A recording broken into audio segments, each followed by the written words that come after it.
दोस्तों, कहानी अच्छी लगे तो लाइक और सब्सक्राइब कर देना।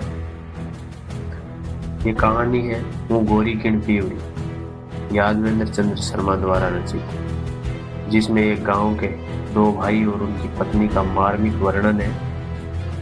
तो चलिए इस कहानी को शुरू करते हैं। एक दिन यादवेंद्र जी गंगा किनारे घूम रहे हैं तो उनकी मुलाकात एक साधु से हुई। उस साधु ने ये कहानी बताई कि एक गांव में दो भाई रहते थे। बड़ा भाई मेहनती और जिम्मेदार था, छोटा भाई पढ़ाई करता था। माता पिता नहीं थे दोनों के। बड़े भाई के मन में एक ही इच्छा थी, छोटे भाई को पढ़ा लिखा कर बड़ा अफसर बनाना है। वह खुद मजदूरी करता, दिन रात काम करता और जो थोड़ा बहुत कुछ बचता उससे छोटे भाई की पढ़ाई चलाता था। कुछ समय बाद बड़े भाई की शादी हो गई।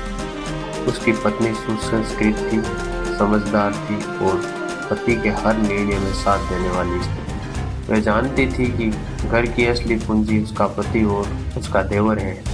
देवर की अभी पढ़ाई चल रही थी। कुछ महीने ही बीते थे कि गांव में अकाल पड़ गया, काम बंद हो गया, खाने पानी की किल्लत हो रही थी। तब बड़े भाई ने शहर जाने का निर्णय लिया। जाते समय उसने अपनी पत्नी से सिर्फ एक ही बात कही थी, छोटे भाई की पढ़ाई नहीं रुकनी चाहिए। मैं पैसे भेजता रहूँगा। शुरू में तो सब कुछ ठीक चल रहा था। 4-5 महीने तक चिट्ठियाँ भी आई, पैसे भी आते रहे। फिर अचानक सब कुछ बंद हो गया। न कोई चिट्ठी, न कोई खबर, न कोई पैसा। अब घर में सिर्फ देवर और भाभी रह गए। जिम्मेदारी पूरी तरीके से उस स्त्री के कंधों पर आ गई। उसने पहले अपने गहने बेचे। उन गहनों से कुछ समय तक घर का खर्चा और पढ़ाई चली।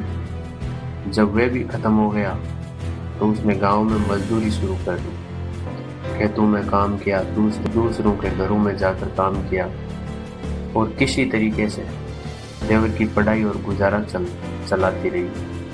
साल बीत गया, देवर पढ़ता रहा, मेहनत रंग लाई और वह बड़ा अफसर बन गया। एक दिन उस स्त्री के पिता उसके घर आए।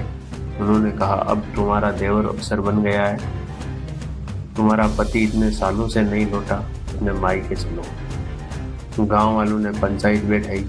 इतने वर्षों तक कोई खबर न आने के कारण बड़े भाई को मर्द मान लिया गया। यह फैसला हुआ कि वे स्त्री अब अपने पिता के साथ जा सकती है और वे चली गई। लेकिन उसका पिता नशे का आदी था। लालच में आकर उसने अपनी बेटी को एक सेठ को बेच दिया। जब उस स्त्री को यह बात पता चली तो वे किसी तरह वहां से भागी और सीधे अपने देवर के पास पहुंच गई। उसने रो रो कर सारी बात बताई और कहा, अगर तुमने मुझे नहीं अपनाया तो मेरा जीवन नष्ट हो जाएगा। अब देवर दुविधा में पड़ गया।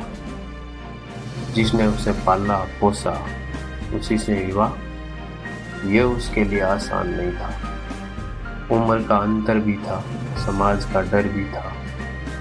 पंचायत फिर बैठी। गांव वालों ने कहा, जब बड़ा भाई जीवित नहीं माना गया तब देवर भाभी का विवाह कराया जा सकता है और ये समाज की रीति में स्वीकार्य है। शादी करवा दी गई। समय बीत गया। उनके 2-3 बच्चे हो गए। घर में सुख शांति थी। सब कुछ सामान्य चल रहा था।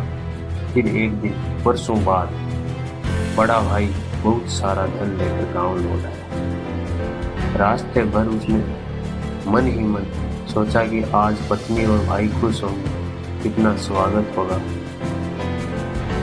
लेकिन जब वह घर के अंदर पहुंचा तो उसकी पत्नी उसे देखकर सन्न रह गई। न खुशी न आंसू, बस डर और असमंजस में। थोड़ी देर में बच्चे आ गए। तब बड़े भाई को समझ आ गया कि मामला कुछ और ही है। फिर भी उसने पूछा, तुम खुश क्यों नहीं हो? तुम्हारा पति वर्षों बाद लौट कर आया है। तो स्त्री ने रोते हुए सारी कहानी सुनाई और उसी समय उसका छोटा भाई भी आ गया। उसे भी सब समझ आ गया। उसने भी अपने बड़े भाई को सारी बात बताई कि परिस्थितियां ही ऐसी उत्पन्न हो गई कि उसे अपनी भाभी से ही विवाह करना पड़ा। तीनों ने ये तय किया कि निर्णय गांव पर छोड़ दिया जाए, सुबह पंचायत फैसला करेगी। रात को तीनों ने साथ खाना खाया, दोनों भाई अपने अपने कमरों में चले गए। वह स्त्री पूरी रात रसोई में बैठी रही, मन में एक ही प्रश्न गूंजता था, वो गोरी किण पीवरी, कल क्या होगा। अगले दिन पंचायत ने फैसला सुनाया, गलती स्त्री की नहीं है, गलती तुम्हारी है। तुमने वर्षों तक कोई खबर नहीं दी, गांव ने तुम्हें मृत माना और उसी आधार पर यह विवाह हुआ है। यह बात सुनकर बड़े भाई को अफसोस हुआ कि उसने इतने सालों तक ना कोई चिट्ठी भेजी, ना कोई खबर। गलती तो उसकी ही है। सब अपने अपने घर लौट गए। फिर बड़े भाई ने सोचा, मेरे आने से पहले ये सब खुश थे, मेरे लौटने से सब दुखी हो गए। यह सोचकर उसने सारी संपत्ति वहीं छोड़ दी और बिना किसी से गांव छोड़ दिया और चला गया। साधु यहीं चुप हो गया और उठकर चल दिया। ये कहानी सुनने वाले यादवेंद्र चंद्र शर्मा जी थे। उनके मन में भी ये शंका उठी, कहीं ये साधु वही बड़ा भाई तो नहीं है। इसी शंका से जन्म हुआ उपन्यास का, जिसका नाम रखा हूँ गोरी किण पीवड़ी। दोस्तों, कहानी अच्छी लगी हो चैनल को सब्सक्राइब करना, लाइक करना, कमेंट जरूर करना।